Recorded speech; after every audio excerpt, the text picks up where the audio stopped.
Olá, gente. Sou José Pereira, né? Professor da UPA, diretor do Sinduca, né? O que estão chamando agora de blogueirinho do Sinduca, né? Sem óculos, né? A pedido da direção de arte do canal. Hein? Eu vim fazer um vídeo, na verdade, uma série de vídeos sobre os sindicatos, certo? É resultado de um curso que a gente fez entre nós na direção do Sinduca, né? E eu resolvi publicizar esse curso, né? E fazer dividido em pequenos vídeos sobre o que é o sindicato, sua estrutura, certo? E o primeiro vídeo de hoje é sobre a origem dos sindicatos, certo? Então, eu queria falar para vocês um pouco como é que os sindicatos surgem, né? Historicamente, os sindicatos surgem no século XIX, né? Surgem pós-evoluções burguesas, nos contextos da Revolução Francesa, da Revolução Industrial, né? E é uma experiência que, na verdade, no meu modo de ver, se combina com a história da formação da luta de classe, certo? Classe trabalhadora, essa classe trabalhadora assalariada, né? A classe moderna assalariada, né? Ela se constitui como coletivo ao mesmo tempo que constitui os sindicatos, e os sindicatos acabam gerando essa classe como um coletivo. Então, nesse sentido, os próprios sindicatos, eles também surgem nesse processo que tem a ver com a ideia do trabalho livre, né? A superação da pequena propriedade, a constituição do trabalho assalariado, o trabalho fabril nos primórdios, especificamente nos primórdios do capitalismo, especificamente era a forma predominante de trabalho assalariado, né? Mas também tem a ver com a constituição das grandes cidades, essa concentração, né, de trabalhadores assalariados nas grandes cidades, né? Tem a ver com as grandes indústrias que vão surgindo, né? E tem a ver majoritariamente com esse processo de exploração da força de trabalho com salários muito baixos, exploração do trabalho feminino, exploração do trabalho infantil e jornadas muito longas, né? De 14, 16 horas, chegavam a jornadas muito extensivas e salários muito baixos. Então, os sindicatos, eles são meio que um processo de resistência que esses trabalhadores acabaram encontrando ao longo da história para melhorar as suas condições de vida, né? Então, é a maneira como os trabalhadores foram saltando, né? De uma luta puramente individual para uma luta coletiva contra os níveis muito elevados de exploração e lutando por melhores condições de trabalho, melhores condições de salário, redução das jornadas de trabalho. Então, o sindicato ele surge desse contexto histórico, nesse momento aí da transição do século XIX para o século XX e resultado dessas lutas coletivas que vão se dando ao longo do tempo. Mas esse não se dá de imediato, certo? As primeiras lutas são muito lutas individuais, as primeiras experiências são de lutas individuais.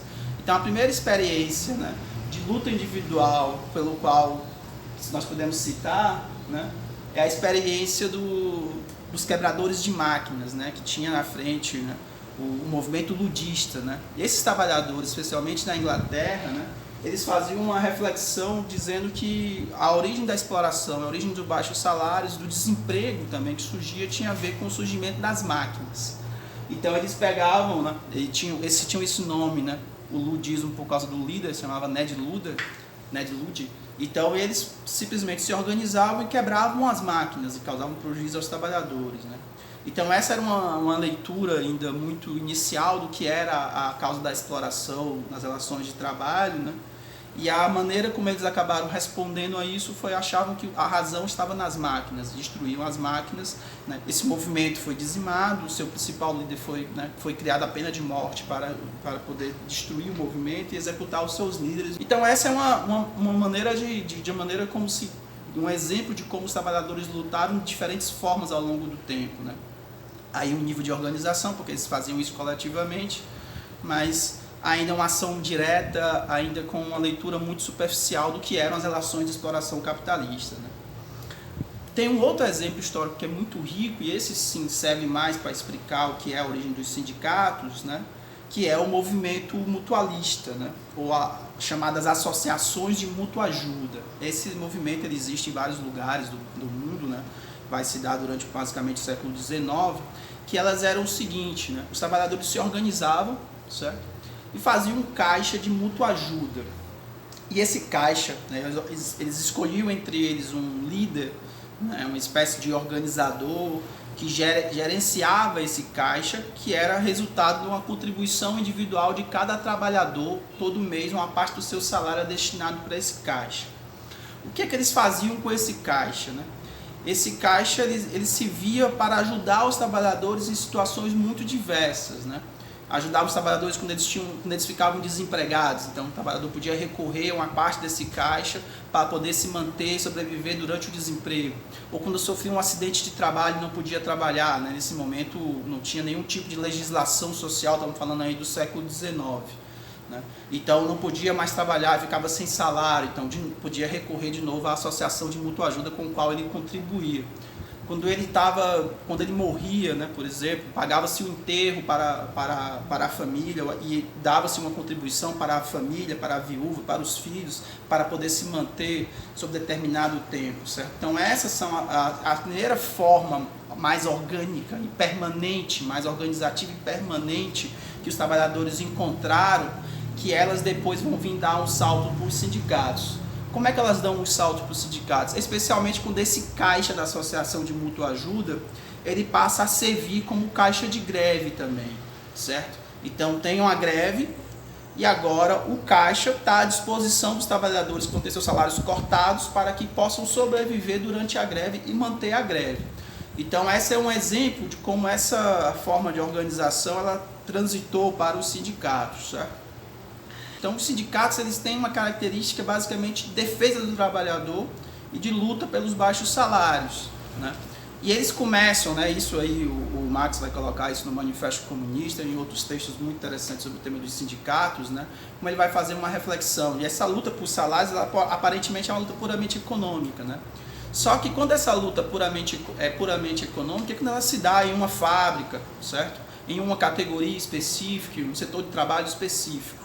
Mas a partir do momento que essa luta passa a avançar e passa a organizar cada vez mais trabalhadores, por exemplo, de um país, de uma cidade, né? Então essa luta já não é mais uma luta puramente econômica, passa a ser uma luta política, passa a ser uma luta de classes aberta e explícita, né? Uma guerra civil aberta, como diz o Marx, né? Lá no Manifesto Comunista também, né?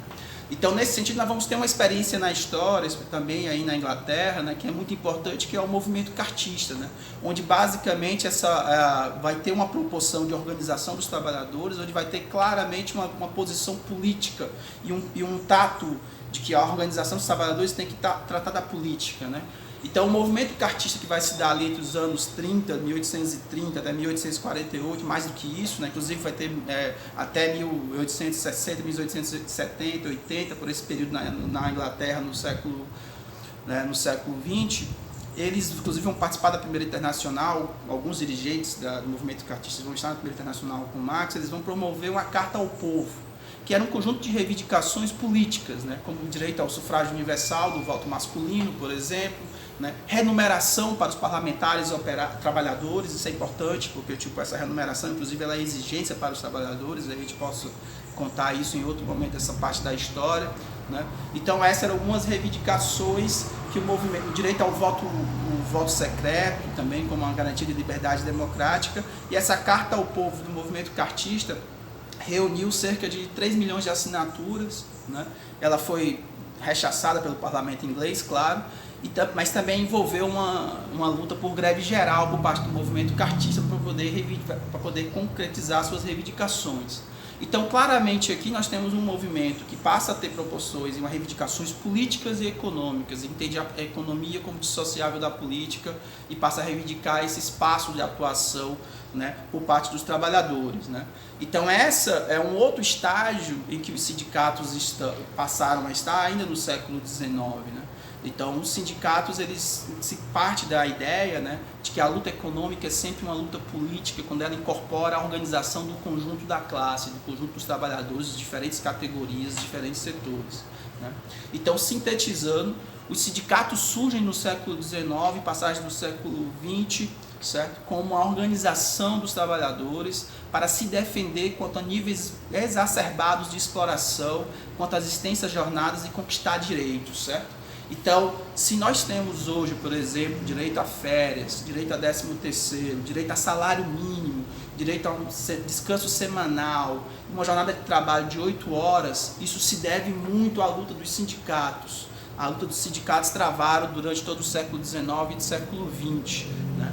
Então, essas foram conquistas, foram pautas da origem dos movimentos sindicais nos diversos cantos da Europa, no Brasil também, e foram efetivadas somente durante a passagem do final do século XIX para o século XX, mas são resultados de uma luta ferrenha, né? onde os processos de organizações gradativamente avançaram para o modelo de organização permanente, né? Então o sindicato tem essa característica, é uma organização permanente, ou seja, ele não é organizado para uma luta, para uma determinada luta, ele está lá permanente e se propõe a sempre estar organizando os trabalhadores para a luta política e econômica, entendendo, né, na perspectiva do marxismo, como lutas inseparáveis, indissociáveis, como parte da luta de classes. Então cabe uma reflexão, né? Se todas essas conquistas foram feitas através da luta dos sindicatos, né? Então hoje, como nós temos muitos trabalhadores, muitas categorias que não têm essas conquistas, né? Talvez o que falte, né, seja uma organização nos moldes dos sindicatos para cumprir o papel que os sindicatos fizeram durante o século XIX e o século XX, né? Essa talvez seja uma reflexão importante para a gente fazer aí nos próximos capítulos, né?